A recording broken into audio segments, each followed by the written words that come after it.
Looking for excitement? Chumba Casino is here. Play anytime, play anywhere. Play on the train, play at the store, play at home, play when you're bored. Play today for your chance to win and get daily bonuses when you log in. So what are you waiting for? Don't delay. Chumba Casino is free to play. Experience social gameplay like never before. Go to Chumba Casino right now to play hundreds of games, including online slots, bingo, Slingo, and more. Live the Chumba life at ChumbaCasino.com. VGW Group. No purchase necessary. Void where prohibited by law. See terms and conditions. 18+. Welcome, welcome, welcome to Keeping It Real on Purpose, a podcast for all-around women, where we challenge your everyday thinking and limiting beliefs around life, relationships, and your business to help you live your life purposefully. I'm your host, Edna White, your life purpose coach. Today's sponsor for Keeping It Real on Purpose is brought to you by Vabro Infotech LLC. They support you and your business to focus on the best, so they provide the top-notch accounting, bookkeeping, payroll services that anyone can have. They also supply business loans from $1 million to $500 million. So contact Shankar V, CEO and President, at 1-315-314-4264. That's 1-315-314-4265. Now let's get to the show. So, you know what I want to talk about today. All right. I have been thinking it through, and audience, you have been so delightful. You've been so supportive, and I want to thank you. Because you could be anywhere else listening to the podcast. You could be doing anything else. You could be watching football like I really want to, but there's no game today. But you're here with me today, and I want to thank you for that. Now, what do we want to talk about today? The strong Black woman, depression, and emotional eating. Yeah. See, Black women suffer from overweight and obesity at an alarming rate. 80% of all Black women are overweight or obese. The trend may lead to greatly increasing morbidity and mortalities, increasing healthcare costs and loss of health years of life. There are more factors involved in this, yeah, I'm pretty sure. But the purpose here is to give you the persona of the possible factors in Black women and their obesity. Now, they're not getting taken care of properly in the healthcare system, and that they're losing years, and they're not getting what the white women would get, an option, nutritional, help. No, they're not getting that. They're being told, don't eat this, don't eat that, and then scurried out the door. But they're not giving the treatment that could be complete to instruct them, to make them a full person. But they're also not addressing the emotional eating. You see, us Black women, we hold on to a lot of things.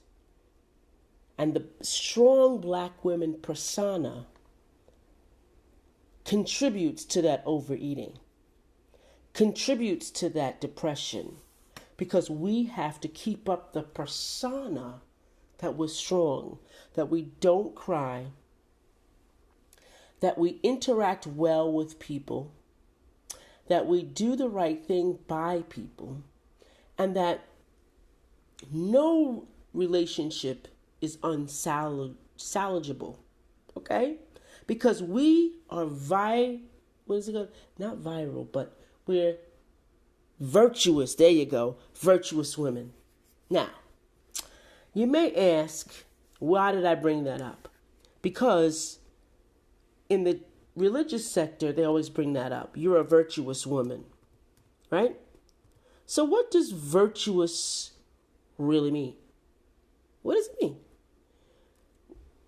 How does it apply to your life as being strong? Well, a virtuous woman means, in some instances, a virgin. or someone who's celibate. In other meanings, it means that you just have a moral standing. Everyone has a moral standing. So if other people are doing, say, drinking and smoking, you don't want to, you don't. You just have your own moral compass. Doesn't mean you're strong. Doesn't mean you can turn anybody or change anybody. It just means that you have your own ethics and your own standing, and that's it. And that's what you're going to stand for. So let's go back to the strong woman. See, we have to keep all of those emotions under check.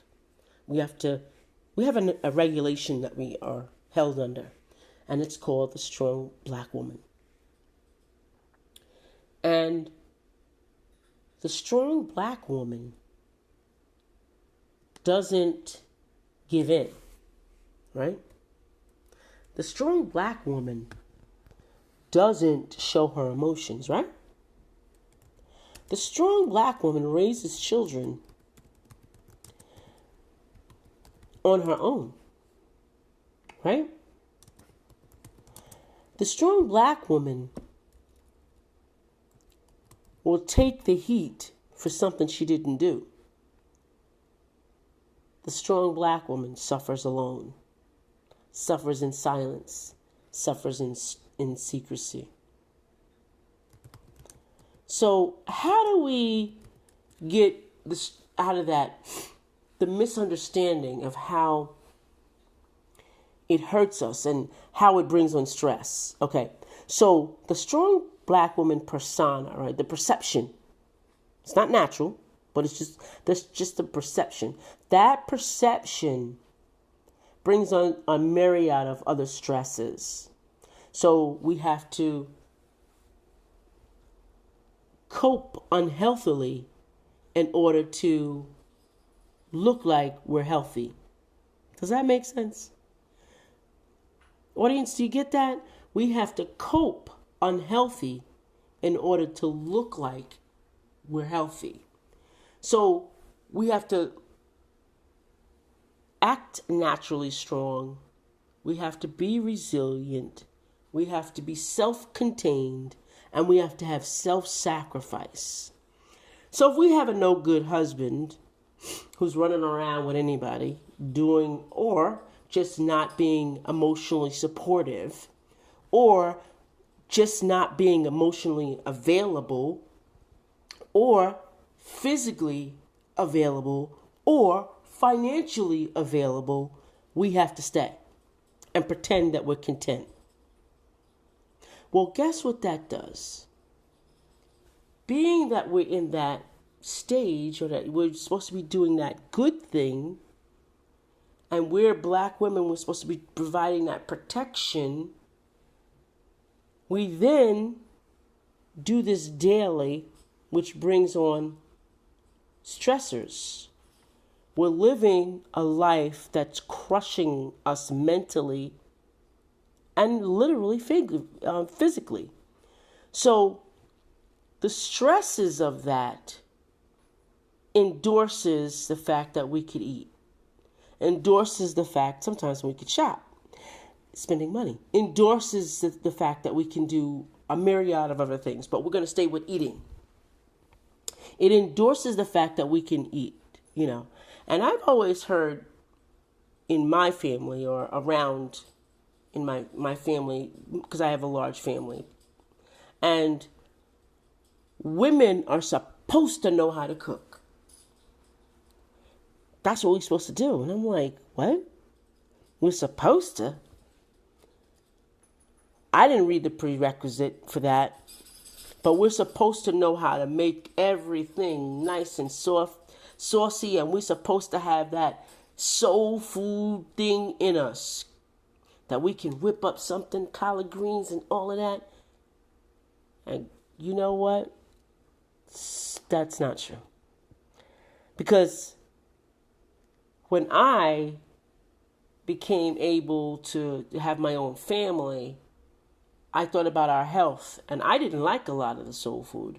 I wanted salad. I wanted chicken and fish, but not fried. I wanted baked or something. I wanted all those things. Now, if I would have agreed to that, I would have been vulnerable to depression, because let me tell you, when you're starting a family, you just don't start cooking right away. Do you think a chef literally starts cooking right away? Absolutely not. They burn things. And if I would have taken on that persona, that strong woman, and then the next prerequisite to be a strong woman, you have to cook, know how to cook, I would be in a world of trouble, because I would be depressed. Everything I cooked was burned, except for macaroni and cheese, and that was out of the box. Okay? So what I'm saying is, the strong woman hurts us because it gives us this fake feeling of who we're supposed to be, the stereotype of who we're supposed to be. Then we start coping in other ways, and especially eating. We feel so pressured to act like something we're not, or overextend ourselves and self-sacrifice when we shouldn't, and be free of emotions because we're strong and know we can have all those emotions. Right? We walk around the house, or we walk out of our house, and we have that armor on. And we personify that. When we hear discriminatory words come at us, we're so strong that we ignore it and we say nothing back. And then we go home and it filters down into the day to our children, and it's a negative impact on us, and we start like a faucet letting things out, and we don't realize it, and sometimes we do. We stop, and we talk to our children or our spouses any kind of way because of the stress of the day. See, we have so many levels of feelings and discrimination and personas, that the health effects alone, because it's chronic stressful on us, it gives us no way out, and we have no way to let it out, because we've agreed that strong women don't need to go to therapists. Strong women don't need to go to counseling. Strong women don't need to go to the doctors and ask for help. Strong women don't need those interventions. Strong women just need to go to church and praise God and give it to God, and He'll fix it. But strong women start to eat things that they shouldn't, and eat too much of things that they shouldn't. Strong women start to sit in one spot and not exercise on a daily basis. Strong women get deterred and stop protecting themselves. Strong women become their own liability with their barriers in place. Strong women, Black women, are now not helping themselves, not being healthy, and being very harmful to their own selves. That's the scheme of things for strong Black women, or saying the persona of strong Black women. See, we suppress our emotions. We resist being vulnerable, especially when we're asked to be vulnerable with our spouses. We drive to succeed despite the limited resources. And we feel an obligation, believe it or not, to help others when we can't help ourselves? You know,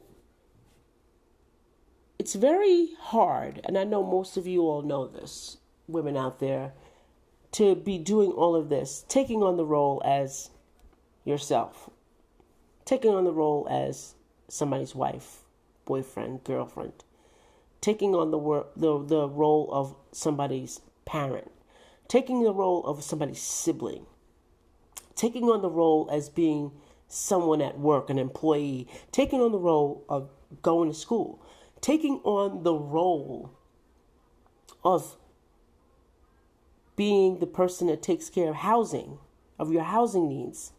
Either you have to find housing or take care and maintain housing. Taking on the role of keeping good credit. And then you have to worry about health care for everybody in your family, your immediate family. But forgetting about your own health care, forgetting about your chronic conditions,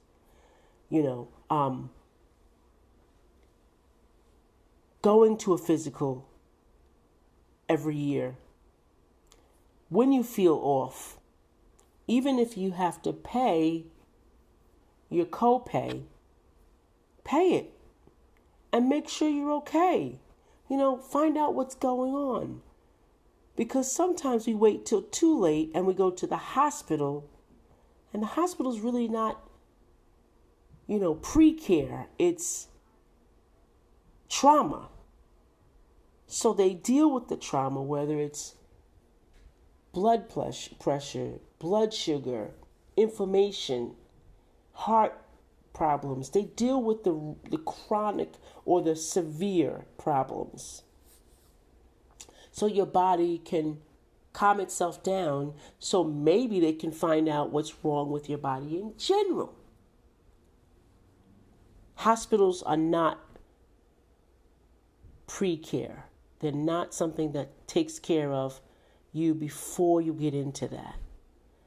So, take care of yourself prior to going to the hospital. Now, I'm going to talk about suppressing emotions.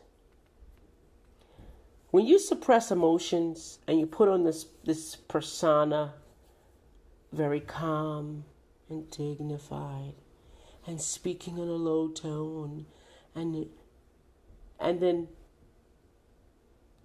that could be your nature, but I guarantee you, should something tick you off, you're expressing yourself.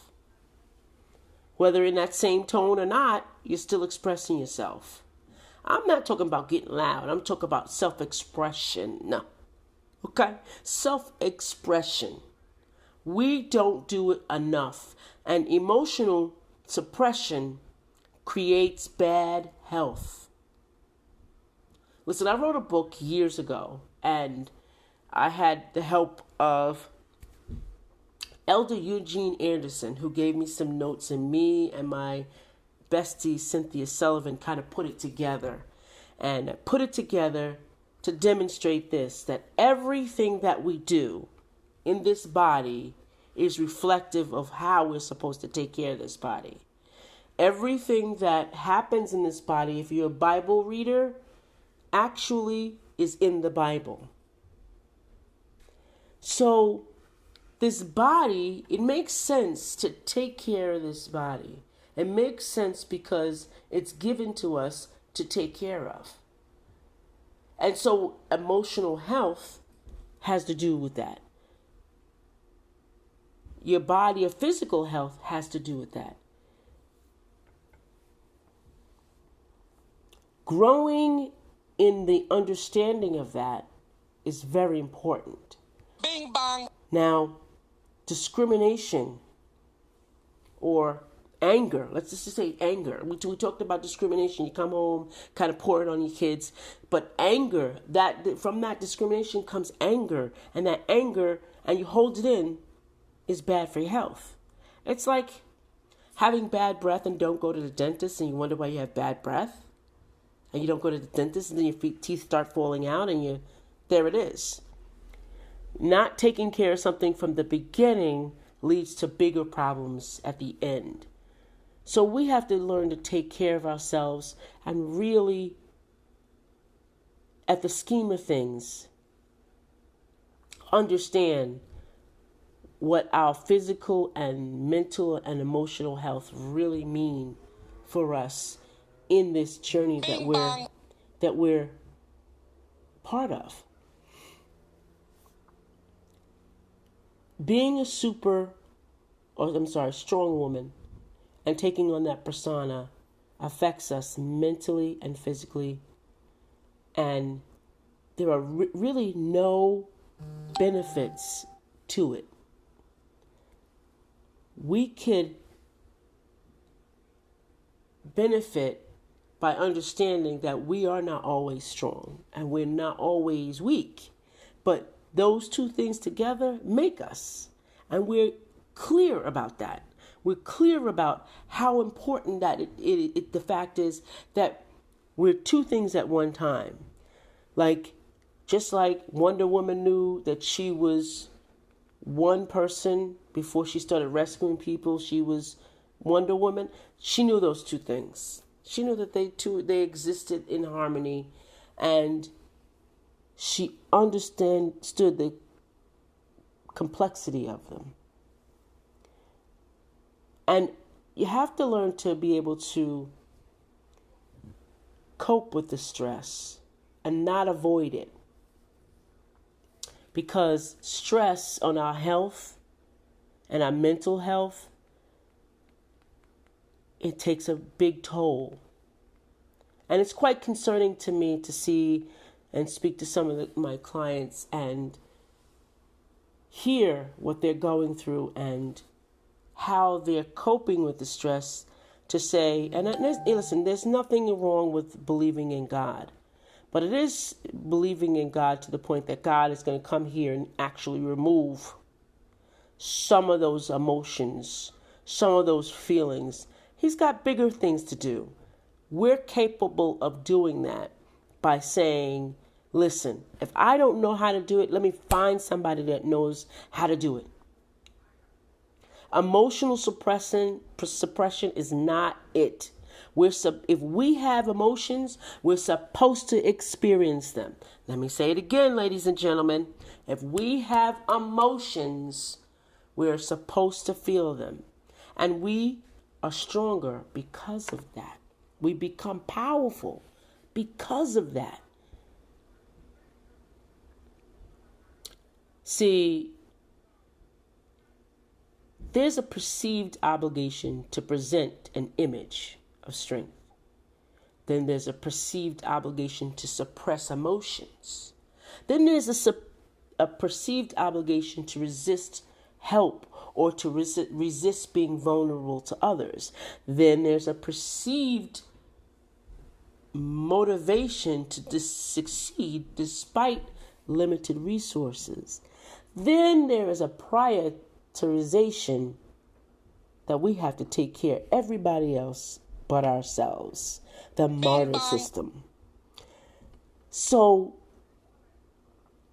if we categorize these the right way and we get rid of the perception, because the framework that's given to us doesn't add up.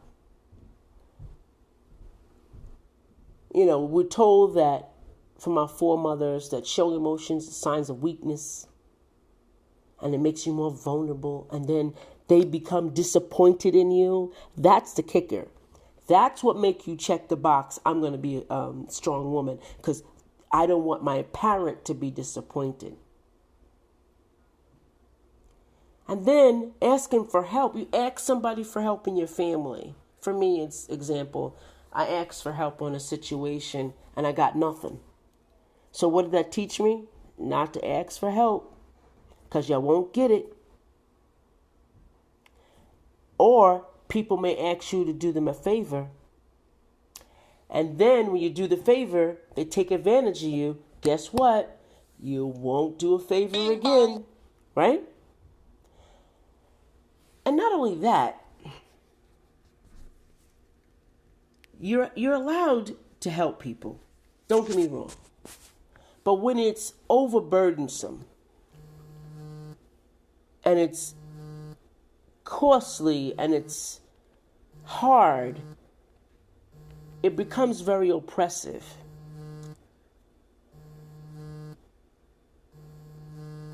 Then there's a myriad of other things in our history that we have to overcome, like oppression, gender and race-related oppressions, and abuse. Verbal, physical, and sexual. We have to overcome those things, and still yet we are strong women. So we have to keep that persona up. Just imagine a brick on your shoulders for years and years and years. And how carrying that around literally breaks us down. Because you can imagine what it does to your shoulders, right? It just literally breaks you down. So the internal struggle that we have and the overeating part of it, we begin to self-soothe. And what else do? We eat.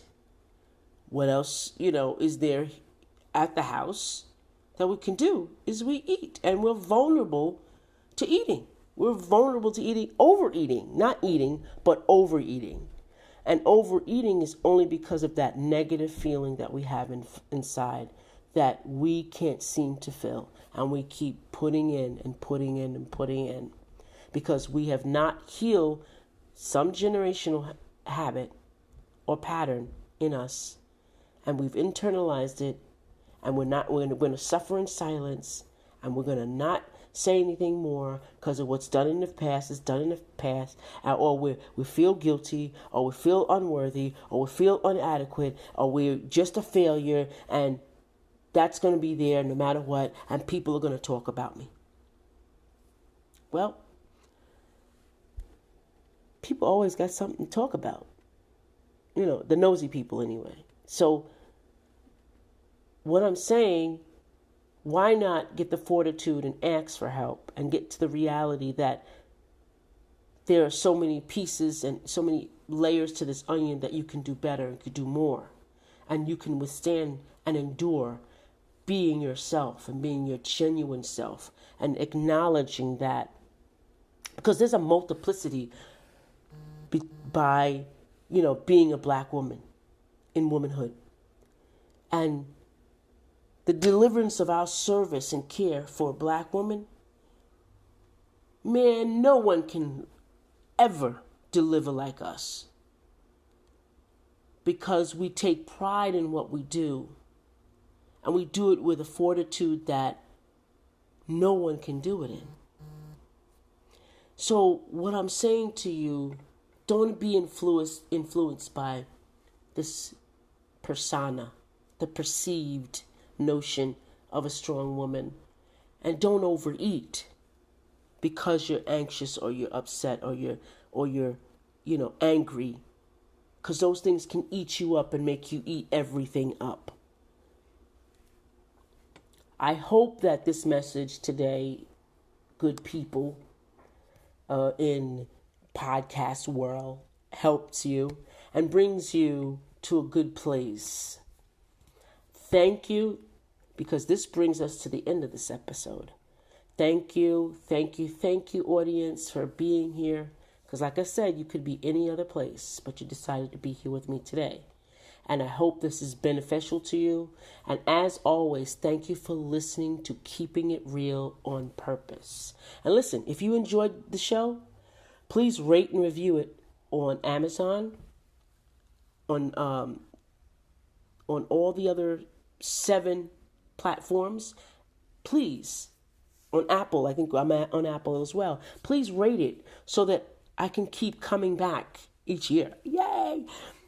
And next week is going to be just as good. We're going to have guests next week to talk about some of these subjects as well. And go enjoy and keep having fun no matter what you do. This is Edna White signing off. It can get lonely climbing Mount McKinley, so to entertain myself, I go to ChumbaCasino.com. At Chumba Casino, I can play hundreds of online casino-style games for free, like online slots, bingo, Slingo, and more. Plus, I get a daily login bonus. It's just too bad that up here, I don't have anyone to share my excitement with. Woohoo! Live the Chumba life. Anytime, anywhere. Play for free now at ChumbaCasino.com. VGW Group. No purchase necessary. Void where prohibited by law. See terms and conditions. 18+.